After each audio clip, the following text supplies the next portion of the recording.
Elias. Kapatid ko. Anong gusto mong mangyari? Total gusto mo akong patayin. Ako rin. Gustong-gusto kitang patayin. Kaya bakit hindi tayo magharap? Mano-mano tayo, Elias. Matira matibay. Uulitin ko. Nasaan ang anak ko? Nagamon si Elias kay Calvin na magharap sila at magpatayan. Kamalasan siya!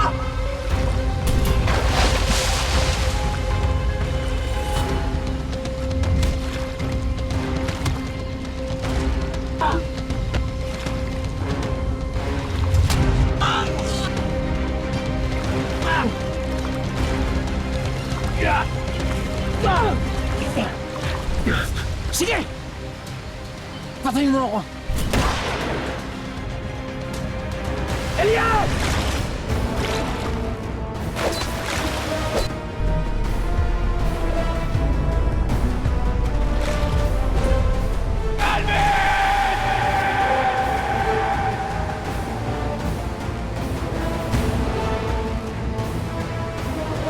Halaman niyo! Pinatay ko si Calvin. Hindi ka nakinig sa akin? Alam mo ba kung anong ginawa mo? Alam mo ba kung anong pwedeng mangyari sa'yo? Ilang araw na rin po kami nagbabantay sa mansyon ni Edgardo. Hindi rin po namin nakikita lumalabas ng bahay si Calvin at ilang araw na rin po namin siya hindi nakikita. Yung kaibigan niyang kasama niya, natiktikan niyo na ba? Opo, Amang. Alam po namin kung saan nakatira. Sigurado kung may alam yon kung ano ang nangyari kay Calvin ngayon. Susundan natin siya. Oh, si Edgardo. Senador, Gusto ko siya makausap. hindi po magandang timing ang abalayan sa senyor niya. Gusto ko siya makausap. May importante ako sasabihin sa kanya.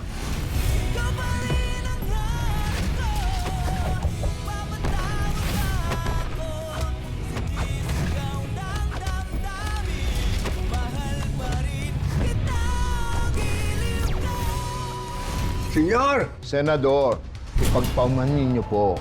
Senyor! Mas importante pa po ba yan kaysa sa pagkamatay ng anak ng pinakapinuno ng Golden Scorpion? Ano sabi mo?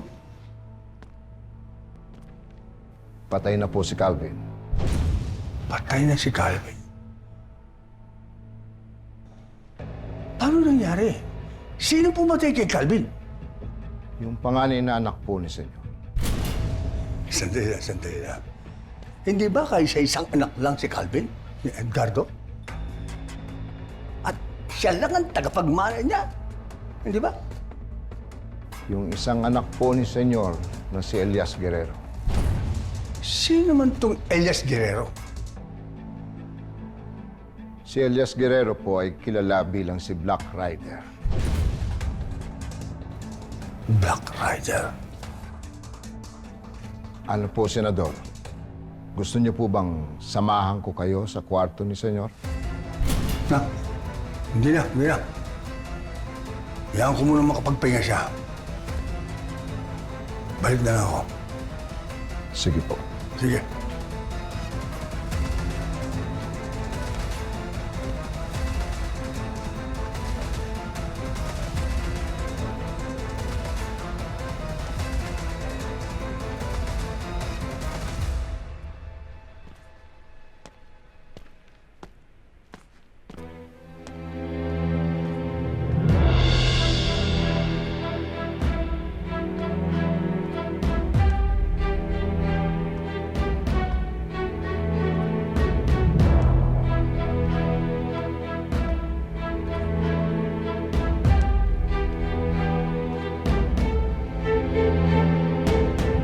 Si Calvin.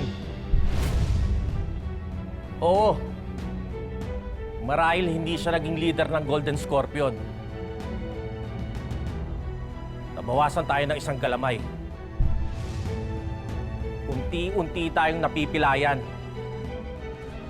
Dahil sa kapabayaan at mga maling desisyon. Sa pandinig ko, mukhang iniinsulto mo yata ako, Matador.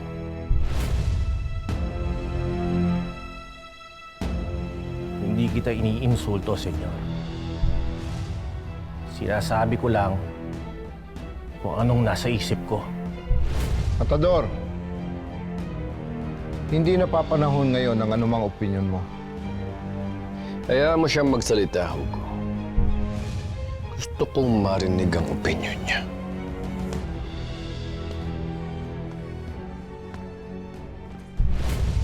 Alam namin ang nangyayari sa'yo. Unang pagkukulang, nilapit mo ang sarili mo dyan kay Elias Guerrero. Yang Black Rider na yan. Ana yan. Ana yan na muntik nang sirain ang tibay ng samahan natin. Golden Scorpion. Kasi, nagpasok ka ng kaaway sa sarili mong bakuran.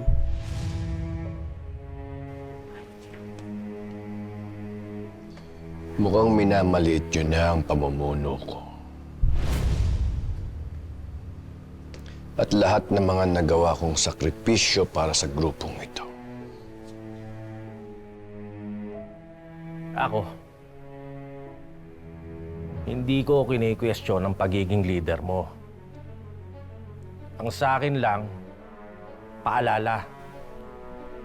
Kailangan natin mag-ingat sa mga kilos natin. Lalo na ngayon, magkadugtong ang mundo nyo ni Black Rider. Tama si Matador, senyor.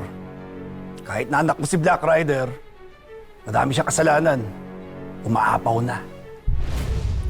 Kung hindi mo kaya singilin na sarili mong anak, kami pwede sumingil. Pagbabayarin namin siya sa lahat ng mga perwisyo na inakyat niya sa ating grupo.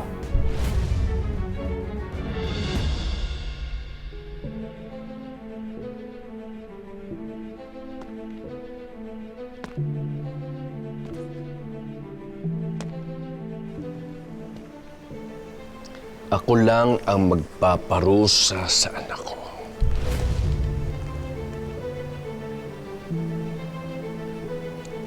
Sa akin siya may kasalanan. Hindi sa inyo. At oras na suwayin ninyo,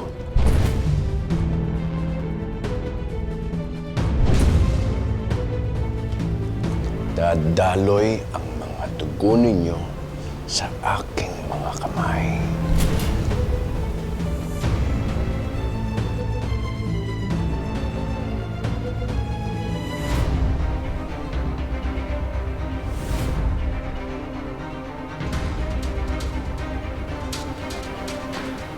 Gusto ko nang magpahinga.